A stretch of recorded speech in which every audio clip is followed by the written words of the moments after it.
conclusiones en el 2015. Bien, de lo que voy a hablar evidentemente no va a ser de la muerte privada, individual, la muerte intransferible, sino de la muerte social y sobre todo de la muerte diacrónica.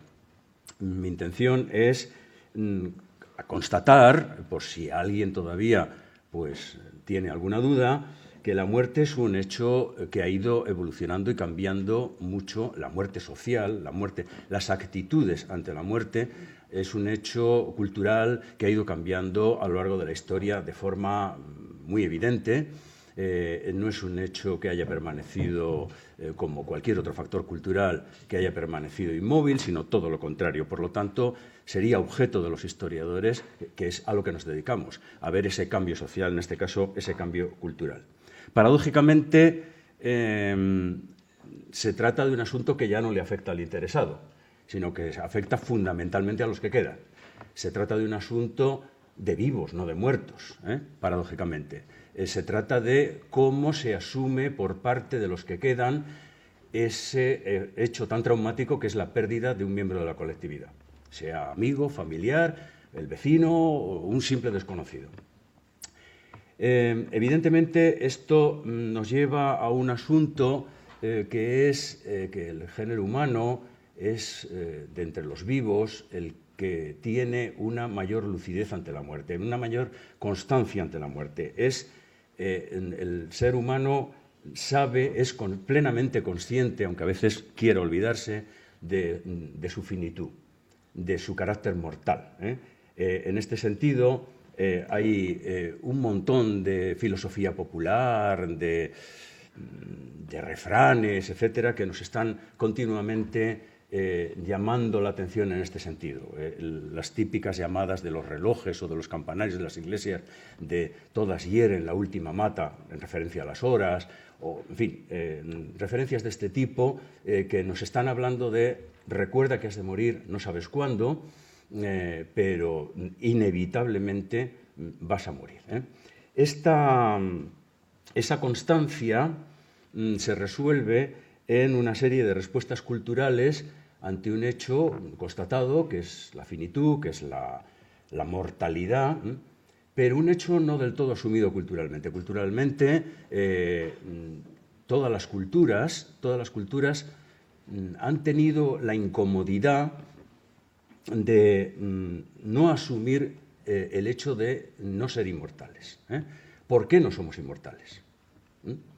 Y entonces ha habido una serie de respuestas culturales. No voy a entrar mucho porque no es el objeto central de la exposición de hoy, pero ha habido una serie de respuestas culturales fundamentalmente de tipo mágico y religioso, según las cuales no somos inmortales por algún defecto, pero inicialmente habíamos sido creados inmortales y en un momento determinado hemos perdido esa capacidad de inmortalidad, por desobedientes, por malvados, por una serie de respuestas culturales en los diversos sitios. No es casual que en la base de todas las culturas que conocemos, en la base esté precisamente un intento de dar respuesta a la muerte. No es casual tampoco que los textos que tenemos más antiguos, que conocemos más antiguos, casualmente se refieran al tema de la muerte. No es casual. Me voy a referir a dos, pero en cualquier caso podría poner bastantes más ejemplos, griegos, etcétera, etcétera. Me voy a referir simplemente al poema de Gilgamesh. Es un poema entre el 2500 y el 2000 a.C., o sea que en torno a 4000, 4500 años ya sabéis que son tablillas cuneiformes, asirio. Fundamentalmente el poema de Gilgamesh, ¿sobre qué trata? Trata precisamente sobre un héroe que intenta buscar la planta de la inmortalidad y baja a los infiernos en busca de la planta de la inmortalidad, la consigue después de muchos esfuerzos, por eso es un héroe, pero cuando vuelve a la tierra con la planta de la inmortalidad queda dormido por el esfuerzo y una serpiente le arrebata la planta y el género humano sigue siendo mortal. Una explicación mítica a por qué somos mortales. El segundo sería el que se conoce técnicamente como el libro de los muertos egipcio, cuyo verdadero nombre es el libro de la emergencia de la luz, que es mucho más joven, más temprano, es solamente del 1550 a.C., y fundamentalmente se trata de un recetario de fórmulas mágicas para poder afrontar el juicio de Osiris.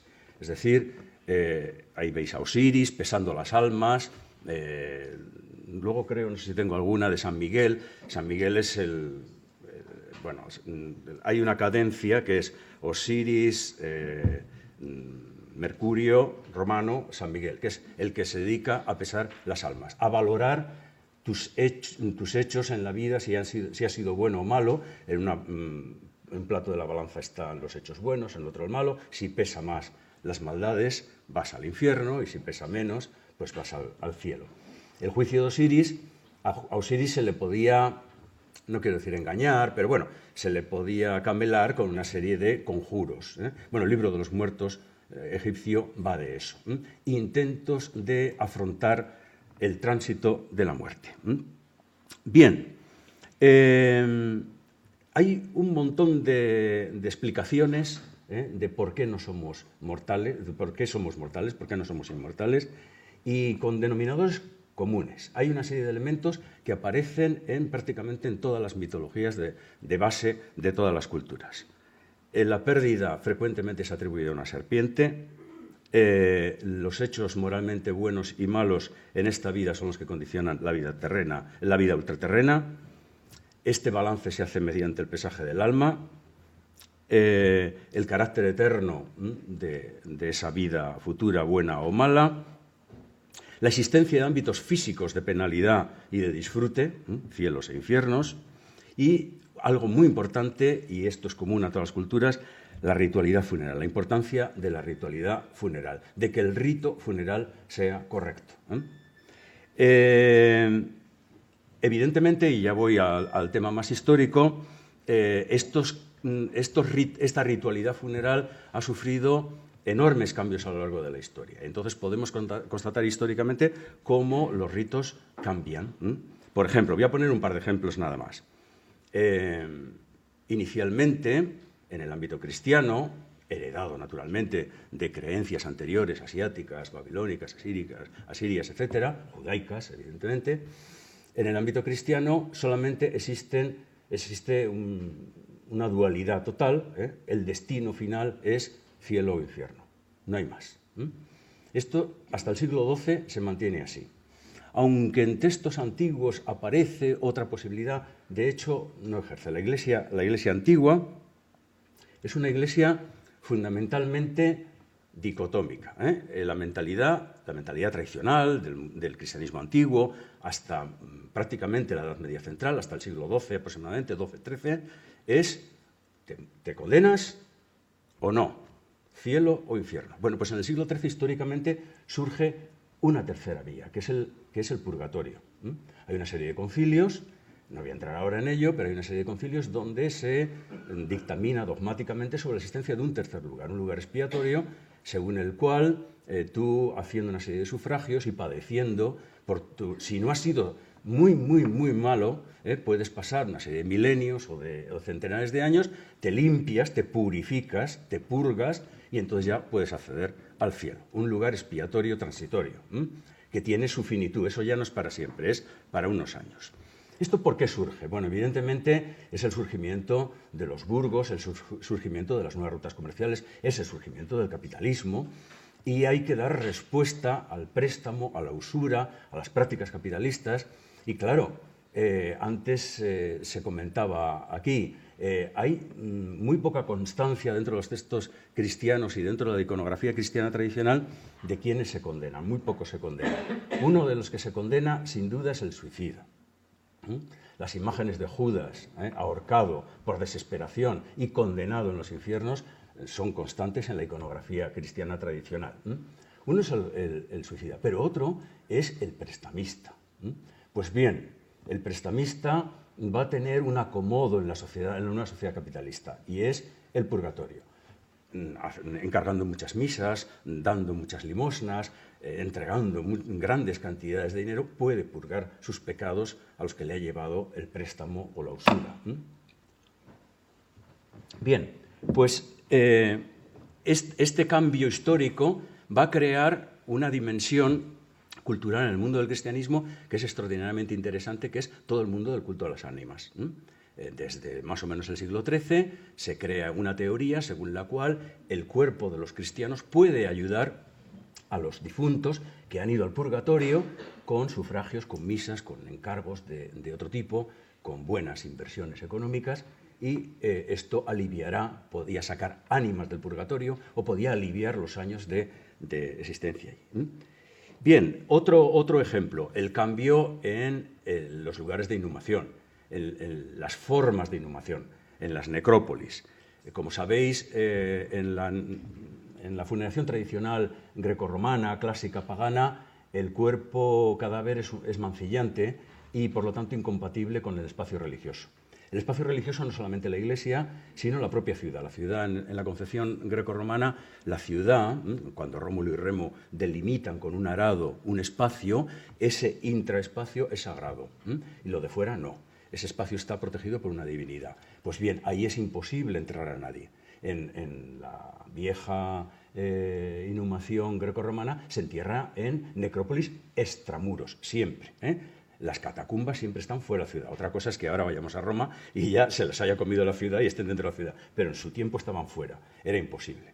Pues bien, a partir del siglo XII, XIII también, que es un momento de grandes cambios culturales, se va a producir un cambio extraordinario en este sentido. Inicialmente va a haber alguien al que se le puede enterrar en sagrado y que no es mancillante. ¿Quién es? El Papa. Los papas se supone que por su santidad, por su alta dignidad, por ser ungidos y por una serie de circunstancias, no mancillan. Y en este sentido empiezan a enterrarse papas en sagrado, empiezan a enterrarse intraeclesial, dentro de los espacios intraeclesiásticos. Inmediatamente, por extensión, las altas jerarquías eclesiásticas, los obispos, los cardenales, inmediatamente se empieza a extender y se empiezan a enterrar las jerarquías. Luego, los propios eclesiásticos, que también son ungidos y que, por lo tanto, no mancillan. Luego, otro que es ungido también, aunque no es eclesiástico, es el rey. Y, por lo tanto, los reyes tampoco, empiezan a enterrarse los reyes. Luego, los nobles, que son como reyes, y luego, al final, se democratiza la cosa y a partir del siglo XIII, en toda la Europa cristiana, se empiezan a enterrar todos los cristianos que se supone que con el bautismo pues, están lo suficientemente limpios como para no manchar. Y hay un cambio cultural extraordinario, del rechazo total al cuerpo muerto dentro de las iglesias a todo lo contrario. A partir del siglo XIII se empieza a enterrar dentro de las iglesias y hay un deseo extraordinario de poder ser enterrado dentro de las iglesias. Bien, catacumbas, enterramientos intraeclesiásticos. Bueno, esto es de Inglaterra, pero las diapositivas están elegidas de diversos sitios, porque esto es común a todo el occidente cristiano. Se ocupa, la iglesia se convierte en la necrópolis, la iglesia se convierte en el espacio sepultural. Bueno, si tuviéramos tiempo, es muy interesante, las polémicas, el reparto, el cómo se hace. Bueno, luego si alguien tiene interés, pues podemos comentar. Pero esto que está vigente hasta finales del siglo XVIII, a finales del siglo XVIII hay todo un movimiento higienista, una medicalización importante de la muerte, medicalización de la sociedad, sobre todo el movimiento higienista, y se empieza a condenar por antihigiénico y por peligroso para la salud estos enterramientos intraeclesiásticos que efectivamente a veces provocaban epidemias, porque claro, en cuanto que venían maldadas y venía un cólera o unas fiebres tercianas o lo que fuera, empezaban no se respetaba el plazo de un año mínimo para abrir de nuevo la tumba y bueno, y al final se prodigaban las enfermedades. Y empiezan a prohibirse los enterramientos intraeclesiásticos y hay todo un movimiento, sobre todo en Francia, en el Imperio Austríaco, en los países más desarrollados culturalmente en aquel momento, y finalmente en todo el occidente cristiano, para mediados del siglo XIX, se pasa a los cementerios higiénicos, fuera de las ciudades, ventilados, cerrados, etcétera, etcétera. Bien. El final hasta ahora de esta evolución, segunda mitad, a partir de la década de 1970 aproximadamente, segunda mitad del siglo XX, un nuevo cambio hacia la incineración. Un cambio, para como suelen ser los cambios culturales, muy rápido. Un cambio que ha sido verdaderamente sorprendente. Muchos de los que estamos aquí lo hemos vivido. Hemos sido, cuando éramos jóvenes, la gente de mi edad, lo de la incineración era, en fin, algo impensable, y en la actualidad la mayor parte de la gente se incinera. Un cambio muy rápido. Luego todo el tema de los tanatorios, el pasar de un duelo doméstico, que fundamentalmente se hacía en la casa, con una serie de ritos, pasar a otro espacio de duelo como es el tanatorio, pues es un cambio cultural importante. Como veis, los lugares de entierro y los lugares de duelo han tenido una evolución a lo largo de la historia, y estoy simplificando muchísimo, verdaderamente importante. Las creencias, evidentemente, la creencia central del sistema de dominación, que es al fin y al cabo, los sistemas religiosos son sistemas de dominación, y el cristianismo, evidentemente, no lo puede ser de otra manera. Bueno, pues la base central de ese sistema de dominación ha sido el infierno, la creencia en el infierno y el miedo al infierno. Bueno, pues los cambios en las creencias sobre el infierno a lo largo de la historia han sido verdaderamente muy importantes, de una aceptación total y radical de la existencia del infierno a planteamientos, en fin.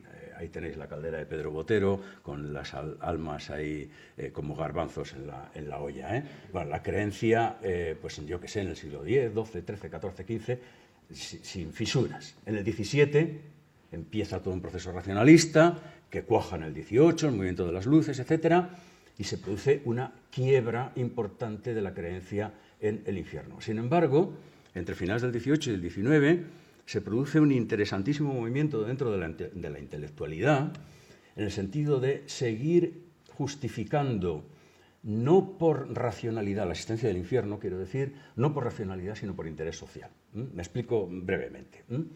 Hasta entonces, la existencia del infierno era, vamos, indubitable, no había manera de discutirla, era un dogma. Era un dogma. En el siglo XVIII, mediados del XVIII, hay un montón de gente que, racionalmente, dentro del espíritu de la Ilustración, dice: esto es un disparate, por muchos motivos no puede existir el infierno. Pero es conveniente que exista. Es conveniente que exista porque es la garantía del orden social. Y entonces hay todo un movimiento de ateos, convencidos o de agnósticos por lo menos, que sin embargo defienden la existencia del infierno y de la religión misma para mantener el orden social. Un movimiento muy interesante que nos llevaría bastante lejos. Tenía aquí una cita que puede ser ilustrativa de esto que digo. Hay un célebre astrónomo del momento que murió en 1807, Jerónimo de Lalande, que coincidió con el Papa en 1804 en la coronación de Napoleón. Napoleón, como sabéis, el Papa viaja a Francia para coronar al emperador en 1804, y en la ceremonia de coronación coinciden el Papa y Lalande, y el Papa se va a Lalande y le dice: me parece imposible que un cerebro privilegiado, un científico, una persona tan inteligente como usted, pueda ser atea. Y entonces Lalande en sus memorias lo cuenta así. Y veréis lo que dice. El Papa me decía el 13 de diciembre de 1804 que había sostenido que un astrónomo tan grande como yo no podía ser ateo. Le respondí que las opiniones metafísicas no debían impedir el respeto debido a la religión, que ella era necesaria, aunque no fuera más que una institución política, que yo la hacía respetar en mi casa, que mi párroco me visitaba, que allí encontraba auxilio para sus pobres, que había hecho hacer este año la comunión a mis parientes pequeños, que había hecho grandes elogios de los jesuitas, que había suministrado el pan bendito a mi parroquia, y cambié de tema. Bueno, esto es una opinión relativamente extendida dentro de la inteligencia francesa y europea del momento. Es impensable creer en estas cosas desde un punto de vista racional, pero hay que mantenerlas políticamente. Bueno, esto sería un poco la presentación del tema. Vamos ahora a qué podemos aportar los historiadores para el conocimiento de estas actitudes ante la muerte. ¿Qué métodos? Lo que voy a hacer aquí es un planteamiento fundamentalmente metodológico. ¿Qué métodos utilizamos? ¿Qué fuentes utilizamos? ¿Qué podemos aportar y qué no? Hay cosas que los historiadores no tenemos instrumentos para poder analizar, que se las dejamos a otras disciplinas porque no contamos con elementos suficientes, y otras en las cuales sí que podemos aportar cosas. Bueno, eso es de lo que voy a hablar fundamentalmente, de esas metodologías que utilizan los historiadores para el estudio de las actitudes ante la muerte. Bueno, lo primero que hay que decir es que este es un campo, bueno, en general el campo de la historia cultural es un campo relativamente joven dentro de la historiografía, y en concreto el campo de las actitudes ante la muerte surge allá por 1970, en torno a 1970 aproximadamente, en Francia fundamentalmente, es historiografía francesa, historiografía de Annales, algo también de la historiografía marxista, pero sobre todo historiografía de Annales, con dos personajes muy famosos, Michel Bovell y Philippe Arié, con dos metodologías totalmente distintas, pero ambos intentando estudiar este fenómeno cultural desde una óptica histórica. Fundamentalmente hay dos metodologías diferenciadas, una de tipo absolutamente cuantitativo, serial, y otra cualitativo. La primera, he citado a Michel Bovell. Michel Bovell es el historiador más famoso en este sentido, el que puso a punto una metodología para poder hacer este tipo de análisis de forma cuantitativa, contando, con series, con estadísticas, y Philippe Arié fundamentalmente cualitativa. Bueno, pues fundamentalmente esta metodología cuantitativista lo que hace es lo siguiente.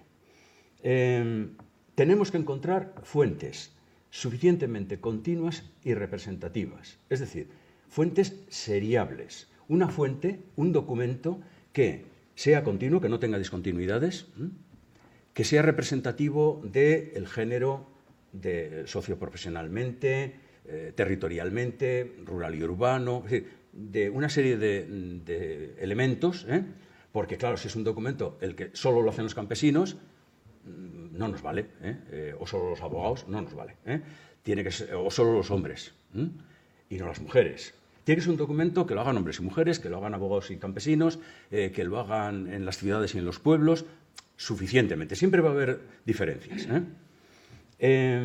Por lo tanto, un documento que lo primero que tenemos que mirar es su representatividad. Una vez que lo tenemos, lo que vamos a hacer es, en ese documento, sacar una serie de variables, una serie de elementos, de variables, decir, bueno, yo a este documento le puedo sacar 10 o 15 cosas, 10 o 15 variables, 10 o 15 elementos que puedo medir de forma masiva, tomando pues, 200, 300, 500, 2000 documentos iguales, y saco una serie de variables. Y luego eso someterlo a un procedimiento estadístico y buscar correlaciones, proporciones, etcétera, etcétera, etcétera. ¿Cuál es el documento central, fundamental, que utilizamos los historiadores para esto? Fundamentalmente el testamento. El testamento. Hay otros protocolos notariales, fundamentalmente protocolos notariales. Aparte del testamento, quiero decir que hay otros protocolos, por ejemplo, las curadurías, hay una serie de documentos que nos pueden dar también pistas sobre elementos de la muerte. Pero el central, el fundamental, el que es seriable, representativo y cumple todas esas condiciones que hemos puesto, es el testamento. Aquí hemos hablado de testamentos y de testamentos vitales y de testamentos, digamos, ordinarios. Pero hay que decir que el testamento tradicional, el testamento de la sociedad tradicional, el testamento que va desde la Edad Media hasta avanzado el siglo XIX, es un documento esencialmente religioso e ideológico. Obviamente tiene una parte que es de transmisión de bienes, es una parte jurídica, y tiene un protocolo, que tiene un escatocolo, tiene unos elementos de tipo jurídico sin los cuales no es válido, y se otorga ante un, en aquel momento se llamaban escribanos, ante un notario, ante un escribano.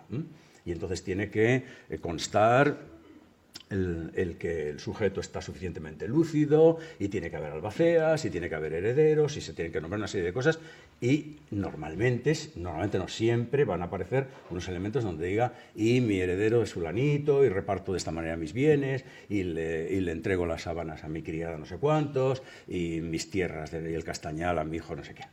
Bien. Esa es la parte jurídica, pero el 80%, el 90% del testamento es un elemento, es un documento esencialmente religioso. ¿De qué consta?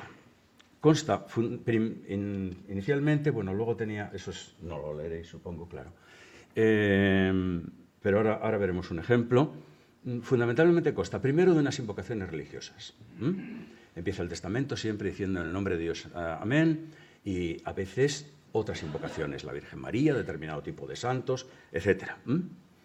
Evidentemente, no es lo mismo que sea invocaciones de tipo mariano o de tipo cristológico o de santos o determinado tipo de santos. No es lo mismo que se invoque a santos de la Contrarreforma, santos barrocos, a San Francisco de Borja o a San Ignacio de Loyola o a San José, que es muy contrarreformado también, etcétera, que es santos antiguos, o el santo de mi nombre, o San Miguel, los santos que están presentes justo en el momento del tránsito. No es lo mismo a determinadas piedades de la Virgen o no. En general, es muy interesante medir, porque teóricamente, según la teoría, según el dogma, la única entidad, por decirlo de alguna manera, que era capaz de ayudar en la buena muerte y de que te fuera bien y demás, es la divinidad. Es Cristo o es la divinidad. Entonces, ¿qué papel juegan ahí la Virgen y los santos? La Virgen y los santos juegan un papel fundamentalmente de intermediadores. Son la gran intermediadora es la Virgen y los grandes intermediadores son los santos. Entonces, luego veremos una diapositiva hablando de esto de la intermediación. Entonces, podemos medir qué peso tienen estos intermediadores, si es muy mariano o qué tipo de santos, o si directamente van y piden ayuda a Dios. Las invocaciones, interesantes. La declaración de fe. Se hace una declaración de que eres cristiano. Incluso las declaraciones suelen constar de un elemento de rechazo a, suelen decir, me declaro fiel católico, apostólico y romano y declaro creer en todo aquello que proclama la religión católica, apostólica y romana, como, y dice, el dogma de la Inmaculada Concepción, el dogma no sé qué, y los testamentos muy barrocos te meten 10 o 15 dogmas en los cuales van a creer. Y la protestación de fe, que consiste en, y protesto si en el último momento de mi vida, engañado por el enemigo malo, o por mi debilidad, o por alguna otra circunstancia, dijera algo contrario a esto, que no se me tenga en cuenta. Lo rechazo y lo aborrezco porque es mentira. Yo me proclamo cristiano y tal. Bueno, la proclamación de fe, que en algunos testamentos, y esto es muy interesante, no aparece. En otros aparece como, me declaro cristiano, punto. Y en otros es un folio entero, explicando que sí, que soy cristiano y que protesto en todo lo contrario. Evidentemente, esto obedece a mentalidades distintas y el historiador analiza la evolución. Ya os podéis imaginar que en el momento del pleno barroco son estas larguísimas listas de protestación de fe. A principios del siglo XIX la cosa se empieza a abreviar y a mediados del siglo XIX y finales del siglo XIX la protestación de fe, por ejemplo, desaparece. Las ofrendas, el lugar de inhumación. Por supuesto, en el testamento siempre se decía, y quiero que cuando mi cuerpo sea hecho cadáver, sea enterrado en, y nos dice dónde debe producirse la inhumación. En una sepultura que tengo en la iglesia tal, y dice dónde está la sepultura y tal. En la sepultura donde descansan los huesos de mis familiares. En la sepultura de mi casa. No es lo mismo que sea una sepultura en propiedad, que sea una sepultura familiar, que sea una sepultura de la casa, que sea una sepultura donde están enterrados otros anteriores, o en cualquier sitio. Es extraordinario, sería rarísimo que alguien no pusiera dónde. Las ofrendas, luego, si acaso, si tenemos tiempo, hablaré un poquito de las ofrendas. Las ofrendas es un capítulo esencial dentro de la funeración. Se sobreentendía, según una creencia no cristiana, sino pagana, pero que el cristianismo asume como tal, que cuando mueres vas a hacer un viaje en el cual te vas a ubicar en una nueva ubicación, sea el purgatorio, el cielo, el infierno, o lo que sea. Ese viaje, que normalmente se entendía que duraba el periodo de luto, 1 año, 2 años, dependiendo de diversas culturas, los periodos de luto son distintos, pero no, el año normalmente solía ser 1 año. Durante ese año estás viajando y durante ese periodo de viaje, hasta tu ubicación definitiva, tienes unas necesidades. Tienes necesidades de comer, de iluminarte, de defenderte, y por eso los cadáveres se enterraban con alimentos, con armas, con monedas, se enterraban con el óbolo de Caronte, con una moneda debajo de la lengua, para poder pagar a Caronte el paso de la laguna Estigia, etcétera, etcétera. y enterramientos hasta épocas recientísimas, con criterios de historiador, quiero decir, pues hasta finales del siglo XVIII nos encontramos enterramientos en nuestro entorno cultural, no estoy diciendo en la India, en nuestro entorno cultural, con un puñal, con una moneda debajo de la lengua, o con alimentos, o con otro tipo de ofrendas. La ofrenda en el ámbito cristiano normalmente son una serie de elementos que se ofrendan al muerto para el beneficio de los eclesiásticos. Fundamentalmente la ofrenda universal es pan y cera, es luz, iluminación, y pan como símbolo de la alimentación. Pero también se ofrecen otro tipo de alimentos, animales vivos o muertos, pues en la costa merluzas, y hay dos animales vivos que se ofrendan, que viene de la funeración pagana, evidentemente, y que hasta el siglo XVIII se mantienen en la funeración cristiana, que son los carneros y los bueyes. Carnero castrón, el cíquiro. Carnero castrón, las ofrendas de animales vivos siempre son castrados, no están enteros. Bueno, pues las ofrendas, fundamental. Luego seguramente veremos alguna otra cosa más. Mortaja, ¿con qué mortaja tengo que ir al otro mundo? Evidentemente no es algo baladí. Se pasa del sudario tradicional, que entre nosotros hasta el siglo XIII-XIV casi todo el mundo se entierra con sudario. En un momento determinado triunfan los ámbitos de las órdenes mendicantes y casi todo el mundo se entierra disfrazado o vestido de franciscano, de capuchino, fundamentalmente de órdenes mendicantes. ¿Por qué? Pues porque eran las órdenes que eran el paradigma de la pobreza, y estaba claro que los ricos entrarían dificultosamente en el reino de los cielos y los pobres, sin embargo, tendrían la puerta franca y ancha. Y entonces convenía presentarse vestido de franciscano, que era el símbolo de pobreza. Y hay todo un negocio interesantísimo. Normalmente los hábitos tenían que ser usados. O sea, los tenía que haber usado, aunque fuera una hora solamente, algún franciscano o algún capuchino. Y normalmente los hábitos los hacían las clarisas, o sea, franciscanas. Y hay un gran negocio.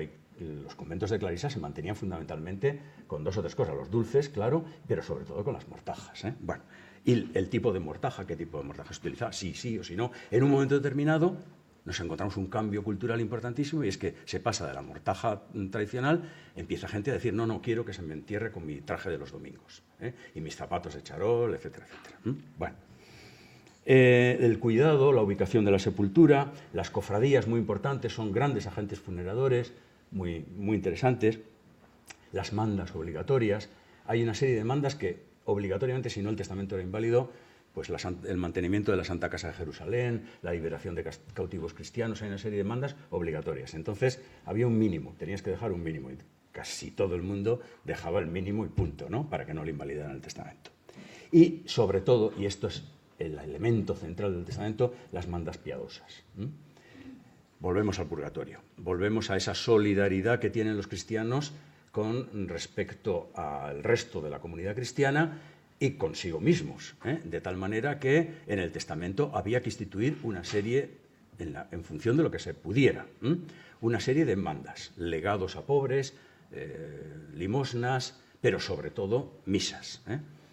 Misas cantadas, misas rezadas, misas de diversos tipos, misas especiales. Había una serie de misas, las misas de San Gregorio, una serie de misas que eran unas misas absolutamente, en fin, supersticiosas, porque tenían que empezar un martes, tenían que decirse 30 seguidas, las tenía que decir don fulano, o sea, se atribuía a un cura especial mayor efectividad que a otro, lo cual, pues evidentemente no iba mucho con el dogma.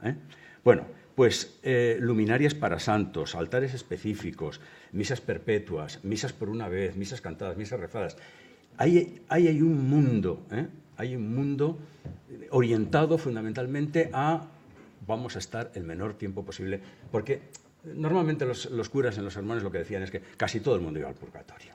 La teoría general es que no éramos suficientemente buenos y había que pasar una temporada en el purgatorio. Bueno, pues que fuera lo menos posible. Que fuera lo menos posible. Y se crea todo un mundo que, por cierto, económicamente es muy interesante. Ahí se mueve mucho dinero. Capellanías, en fin, todo ese mundo. Bueno, eso sería esa metodología cuantitativa. Esto lo podemos someter a variables. Estas serían las variables. Pues la mortaja, qué tipo de mortaja, en fin, el tipo de sepultura, dónde, si es de casa, si no sé qué. Y con eso podemos hacer un modelo matemático y sacar una estadística y ver evoluciones, y ver contrastes territoriales, y ver entre rural y urbano, y entre hombres y mujeres, y entre diversas profesiones, y sale pues un análisis enormemente interesante. Por resumirlo muchísimo, lo que nos va a dar, ya lo he insinuado un par de veces en la exposición, es una evolución en el sentido de un momento, ¿cómo diría yo?, en el Renacimiento, bueno, bastante sensato, sin demasiados excesos, un momento disparatado en el Barroco, en el cual, pues bueno, las misas se disparan, las limonas se disparan, los pobres integrados dentro del cortejo funeral se dispara, etcétera, y un proceso laico que depende en qué países. En Francia es anterior, es en torno a 1760, en el Estado español prácticamente la mayor parte de los estudios que hay a nivel de Estado son hacia 1830-40, en fin, en un espacio que va entre 1760 y 1840-50, en unos sitios antes, en otros sitios después, se empieza a entrever un proceso laico, un proceso de eliminación, de invocaciones y de todo esto, y un testamento que cada vez corre más hacia un testamento estrictamente jurídico de transmisión de bienes. Bueno, frente a esto estaría el modelo cualitativo, que es utilizar una serie de documentos muy diversificada y con eso construir un modelo teórico. Aparte de los testamentos, que evidentemente se utilizan también, sermonarios, textos de misiones, hagiografías, artes de bien morir, capellanías. Bueno, esto... Ahora comentaré brevísimamente eso. Capellanías, libros sacramentales, libros de colecturías de misas, memorias privadas, ordenanzas municipales, legislación general o provincial, obras literarias, cultas o populares, coplas de ciego, iconografía, juicios finales, retablos de ánimas, grabados, datos de tipo arqueológico, material folclórico, encuestas etnográficas, etcétera, etcétera, etcétera. El historiador se vale de una enorme panoplia de elementos para poder construir esa posible evolución. Sea por una vía, sea por la otra, lo que en todos los historiadores están de acuerdo es que si comparamos el siglo XVIII con finales del XVIII, principios del XIX, se produce un desplome de las misas, las invocaciones, las referencias a los santos y demás. Algo pasa ahí. Hay dos interpretaciones. Una interpretación es, claro, proceso laico, secularización de la sociedad y, por lo tanto, vamos hacia una sociedad menos religiosa, más, en fin, más seglar. Y otra interpretación es, no, es que se va dejando más todo en manos de la familia, hay más confianza en la familia, hay más, no sé, no hay por qué decirlo todo, se es más pudoroso, se es menos barroco, y hay una interpretación en el sentido de intentar no adjudicar este hecho del evidente descenso en la religiosidad de los testamentos y de toda la documentación a el hecho de que la sociedad se está secularizando. Bien, bueno, este es un testamento, un modelo, no sé si seréis capaces de leerlo, un modelo de una profesión de fe, solo la profesión de fe, no es el testamento entero, una profesión de fe de 1773, o sea, pleno barroco todavía, es un eclesiástico, es de Zamora, es un eclesiástico, pero podía haber sido un laico porque no divergían mucho de esto. Leo. En nombre de nuestro Señor Jesucristo y de la Santísima Virgen María, su purísima Madre, concebida sin pecado original, y de los santos San Pedro y San Pablo, Santiago Apóstol y San Ildefonso, San Atilano, Santa Inés, San Cristóbal, mis patronos y abogados. Bueno, esos eran a los que les tenía especial devoción. Empezamos con la invocación. Sepan los que la presente escritura vieren como yo, don Diego Arias de Benavides, clérigo, presbítero natural y vecino, que soy de esta muy noble y muy leal ciudad de Zamora, arcediano titular, dignidad y canónigo de la Santa y muy lestra Iglesia Catedral de ella, estando como estoy enfermo, pero en mi sano juicio, memoria y entendimiento, eso es fundamental para que sea legal. Estoy enfermo, pero de aquí estoy bien y puedo otorgar testamento. Bueno, y temiéndome de la muerte, que es natural a todo hombre, la constatación de que hay que morir, y deseando poner mi ánima en carrera de salvación. Esto es una fórmula muy típica, poner mi ánima en carrera de salvación. ¿Para qué hago testamento? ¿Para dar mis bienes? No. De hecho, muchos testadores, sobre todo eclesiásticos o señoras viudas y demás, donaban sus bienes, el heredero era el alma. Todos sus bienes se empleaban en sufragios en beneficio de su alma, o sea, todo su patrimonio. Por lo tanto, evidentemente no había intención de transmitirlo a nadie, sino, ¿para qué hace el testamento? Para poner mi ánima en carrera de salvación. Ese es el objetivo fundamental. Protesto, y ahora viene la protestación de fe. Protesto delante de Dios Padre, de Dios Hijo, de Dios Espíritu Santo, tres personas distintas y un solo Dios verdadero, que muero en la santa verdadera fe católica y romana en que vivo y he vivido, y creo firmemente todo aquello que en ella se cree y profesa, según los concilios por ella aprobados y el Sagrado Tridentino, referencia al Concilio de Trento. Y en esta santa y pura fe quiero morir, y por ella, y por si algún accidente, ya sea de enfermedad, o sugestión diabólica, o alguna otra cosa imaginaria o dijere, no es mío ni lo admito, antes lo resisto, detesto y aborrezco, porque en esta católica y santa creencia y para fe quiero ser presentado en el divino juicio y en ella vivir por todas las eternidades de las eternidades sin fin. En fin, no voy a hacer comentarios porque creo que no merece la pena. Y asimismo, detesto y aborrezco cuanto Dios nuestro Señor aborrece, y su Hijo preciosísimo, y el Espíritu Santo, y la Madre Inmaculada de Dios, y todos sus ángeles y santos, y es cosa que sea grave o levemente ofensiva a la Divina Majestad. No quiero consentir, porque así quiero obrar todo con la gracia y por la gracia de Dios, y los méritos de mi Señor Jesucristo, y por el amparo e intercesión de su Santísima Madre, y santos y santas de la corte del cielo, a los cuales invoco y llamo desde luego para que me ayuden en el tremendo y formidable punto de la muerte. La ayuda necesaria en el momento. Frecuentemente se invocaba a San Miguel, a San José o a todos los santos de la corte celestial, y así no había confusión. Asimismo, protesto que reconozco y lloro ser el peor de todas las criaturas, y el haber ofendido a Dios mi Señor y Criador y Redentor sobre el número de las arenas del mar. Y me pesa por quien he de haberle ofendido y que dijera innumerables veces la vida por no haberle enojado. Y suplico a su bondad infinita que cure con sus llagas mis llagas y lave con su preciosísima sangre mis culpas, creyendo firmemente que con ellas y tal. Por ejemplo, estas llamadas a la, ¿cómo diría yo?, a lo malo que es uno, a lo malo que es uno, que ha sido uno, y a la, no sé, a la mala condición humana, son muy frecuentes, por ejemplo, cuando se decide indicar dónde tiene que ser uno inhumado. Había muchos, y sobre todo nobles, gente de las clases dominantes, eclesiásticos, etcétera, que decían, quiero que en mi sepultura, no sé si os habéis fijado en algunas iglesias, que hay una sepultura justo en la puerta de entrada de la iglesia. ¿Para qué? Para que todo el mundo me pise, porque soy tan malo que me merezco que todo el mundo cuando entre a la iglesia me pise. Y entonces, como signo de humildad, pedían ser enterrados justo en la puerta de la iglesia. Otros, más espabilados, pedían ser enterrados debajo de la pila del agua bendita. ¿Por qué? Porque cuando la gente iba a presignarse siempre se caía alguna gota y entonces le estaban bendiciendo continuamente con agua bendita. Y entonces pedían ser enterrados al lado del agua bendita. Bueno, esto puede movernos a risa, pero indica la mentalidad del momento de forma... Pues bien, vamos a...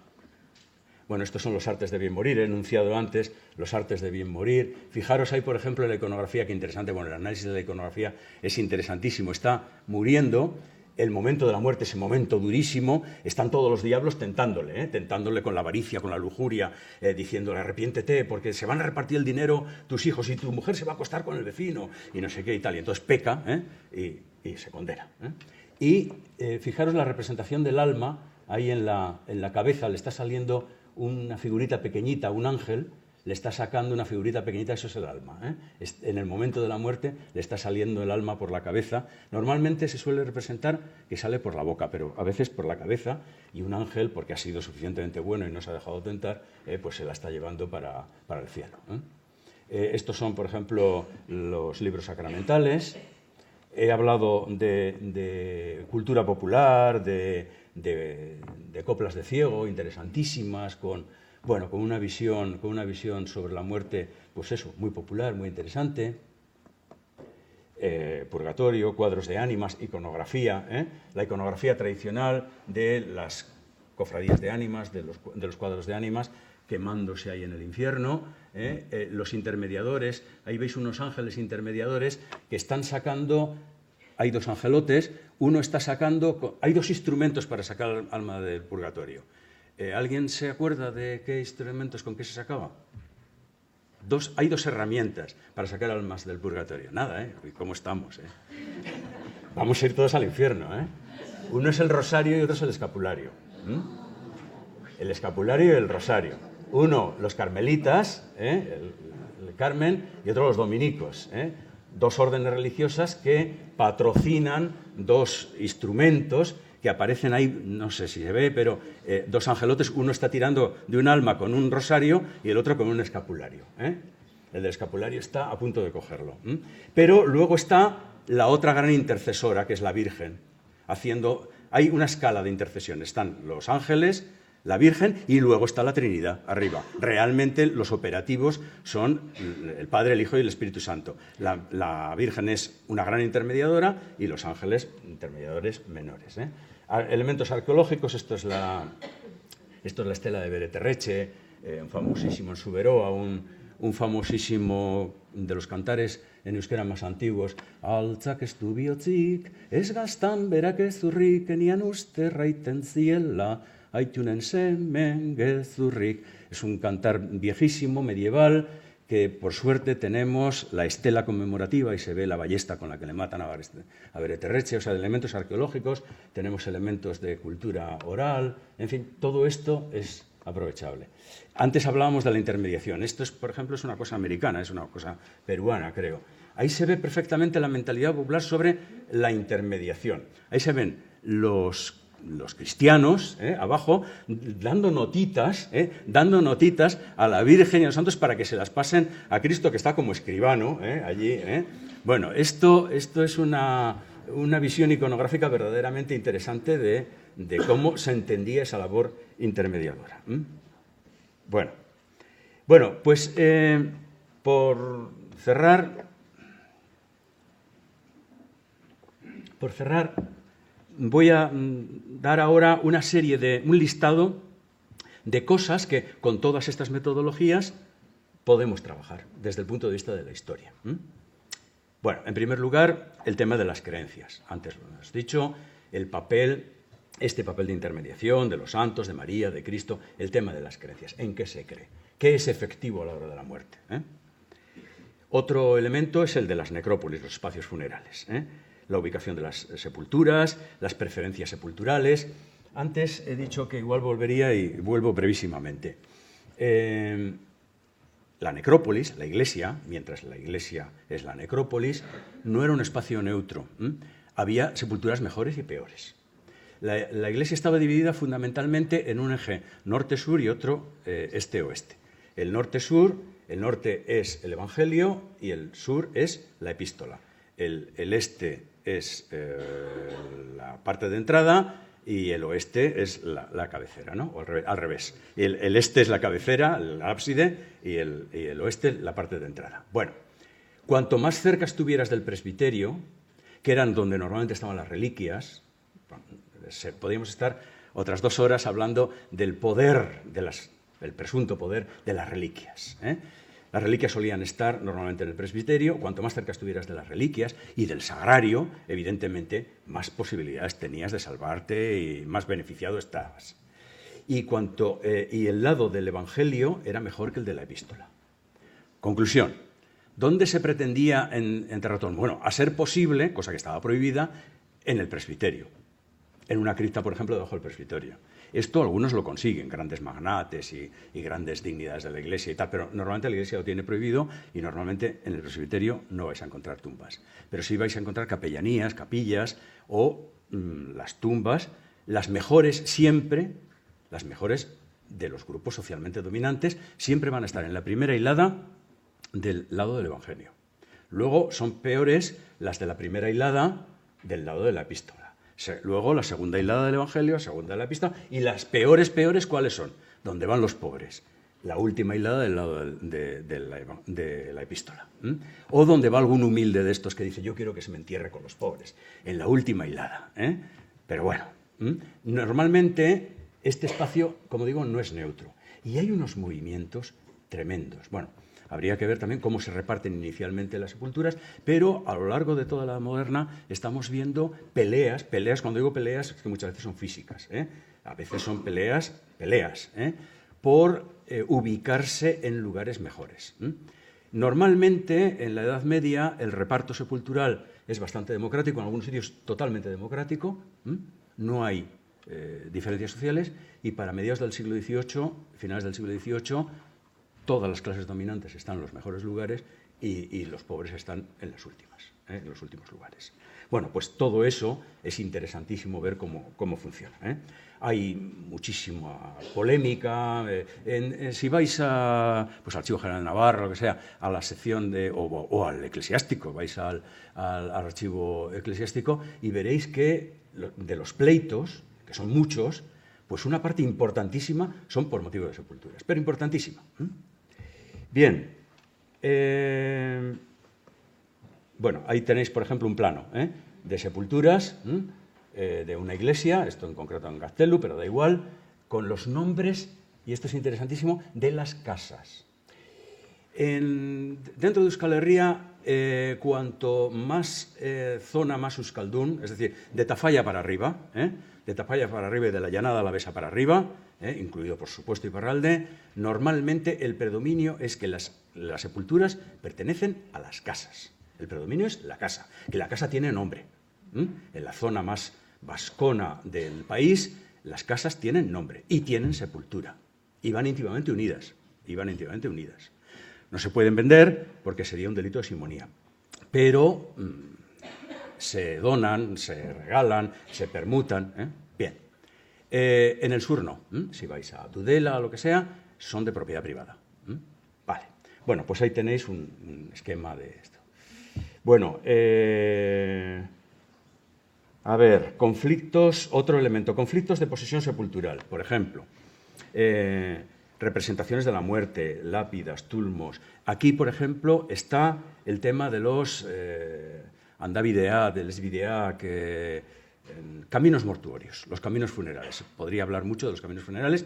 El camino funeral no es el camino más corto ni el camino mejor, que comunicaba la casa mortuoria con la necrópolis, es decir, la iglesia, sino un viejo camino normalmente que crea derecho de paso, que tiene una jurisdicción propia y que, independientemente de que esté lleno de zarzas o esté como esté, el féretro hay que llevarlo por ahí, con un cortejo específico organizado de una forma específica.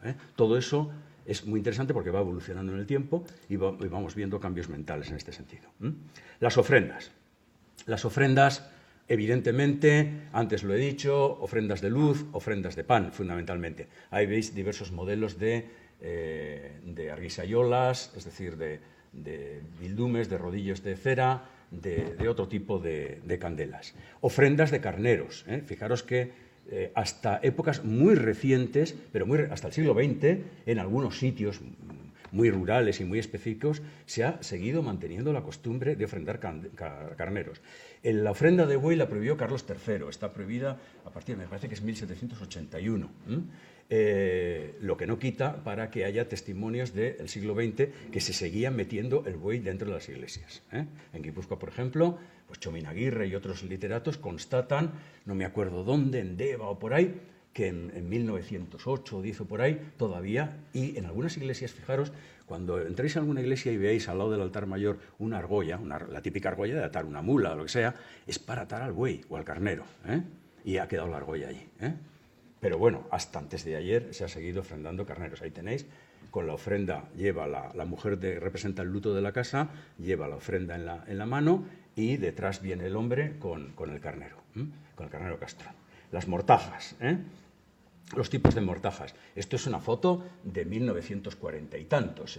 Ese niño que está con una mortaja franciscana y luego, no sé si os fijáis, no se ve muy bien en la foto, a los pies, delante de las flores, tiene una serie de papeles, que son las bulas. las bulas de difuntos que se compraban, que era otra de las inversiones que había que hacer para evitar el purgatorio o esto, y se enterraba, entre otras cosas, con las bulas de difuntos. Los objetos que acompañaban al muerto son, hasta el siglo XX, muy interesantes. Bulas, aquí tenéis una bula de difuntos. Y, por penúltimo, una cosa interesante. Un elemento fundamental dentro de la funeración y dentro de la economía de la funeración eran los banquetes funerales. Esto de el muerto al hoyo y el vivo al bollo viene, ¿por qué? Porque la comunidad, cuando siente la necesidad de afirmar la vida frente a la muerte, cuando ha muerto alguien en la comunidad, hay que afirmarla de alguna manera. Y desde luego en este país, por supuesto, pero en otros también, qué mejor manera que con una buena comilona. Bueno, las comidas funerales eran unas comidas pantagruélicas, donde se comía lo que no se comía a diario. Se bebía vino, se comía carnero, se comían una serie de cosas que por su precio era prohibitivo hacerlo todos los días. Y las familias, muchas se arruinaban. Como tuvieran la mala suerte de tener 2 o 3 funeraciones seguidas, cosa que con la demografía de la época era muy, muy normal, algunas familias tenían que vender el caserío, se arruinaban para poder pagar las honras. Y uno de los capítulos más onerosos, hay mucha legislación, tanto en Navarra como en toda Europa, prohibiendo familiares con menos de 3er grado de consanguinidad, etcétera, etcétera, intentando reducir al máximo la asistencia de estas comidas, en donde se juntaban 100, 200, 300 personas, y claro, a costa de la familia. En las misas, antes he hablado de los diversos sufragios, de las mandas pías, etcétera, etcétera, etcétera. Bueno, pues las diversas misas. La evolución, por ejemplo, os voy a poner un caso, estudié hace ya mucho tiempo en Oñati, en mi tesis, el tema de los sufragios, de las misas, en general, en conjunto, rezadas, cantadas, perpetuas, etcétera, etcétera. La evolución. En la primera mitad del siglo XVIII, si cogemos 1700-1750, el 78% de los testadores encargaban al menos alguna misa.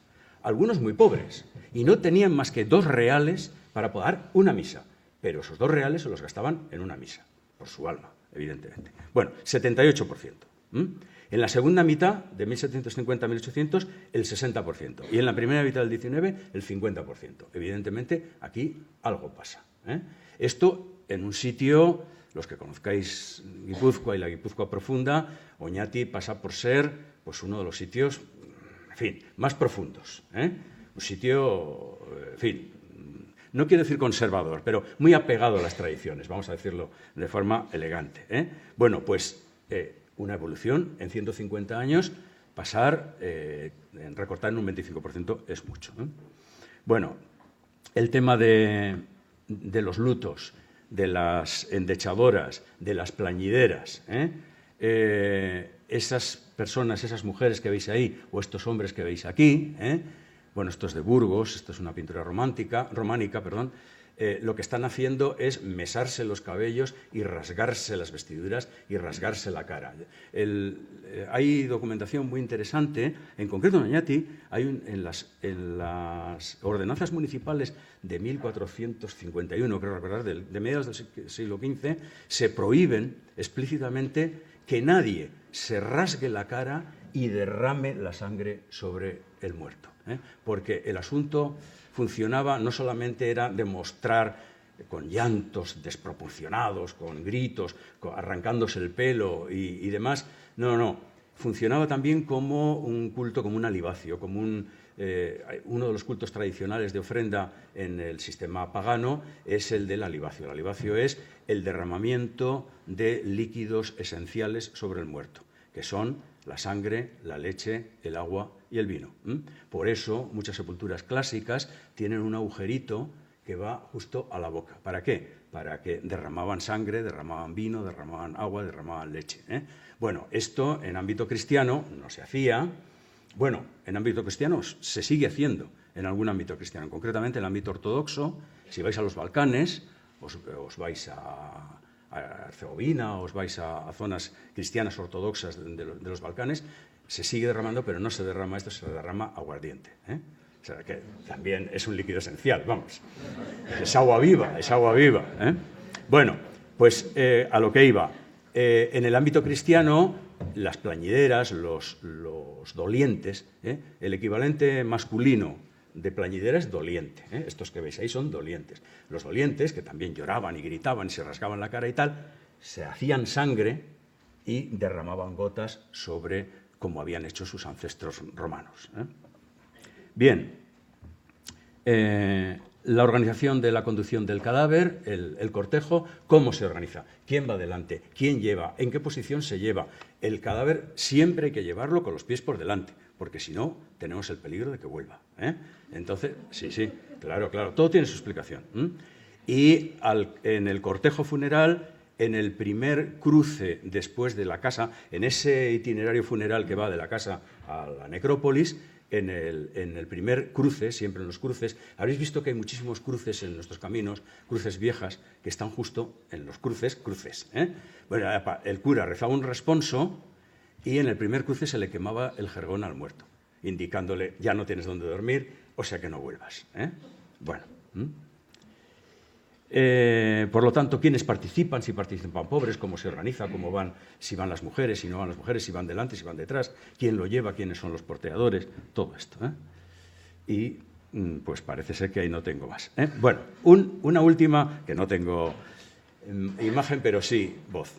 Un último elemento. He hablado varias veces y he dejado caer que todo esto movía mucho dinero, que el coste de la funeración era muy elevado, y que era uno de los motivos de que se hundían a veces las familias. Se puede hacer una valoración porque tenemos datos en la documentación para medir lo que costaban las funeraciones. Y es muy interesante hacer varias constataciones. Primero, la evolución del gasto en general. Bueno, como os podéis imaginar, enseguida no os voy a dar datos, pero como os podéis imaginar, la evolución del gasto es cada vez procurando gastarse lo menos posible. De gastos brutales en el siglo XVI y XVII pasamos a gastos muy importantes en el XVIII, ya a finales del XVIII se moderan mucho y en el XIX se minimizan lo más posible. Morirse siempre es caro, pero vamos, en la sociedad alto moderna es un auténtico disparate. Y luego se puede medir otra cosa que es muy interesante. ¿Qué se gastaba en función de la clase social? ¿Quién gastaba más, los pobres o los ricos? Os lo podéis imaginar. Gastaban muchísimo más los pobres. A ver, proporcionalmente, quiero decir. Si medimos los patrimonios y lo que gastaba cada uno, en concreto, tengo aquí un dato, mientras que los pobres gastaban el 9% de su patrimonio total en funerales, los ricos solamente el 1,7%. O sea, una diferencia tremenda. Bueno, me diréis, es lógico, pero es interesante también saberlo. Bueno, pues estas y otras cosas son las que los historiadores intentamos dilucidar para tener un panorama de la evolución histórica de estos cambios culturales en torno a la muerte. Gracias.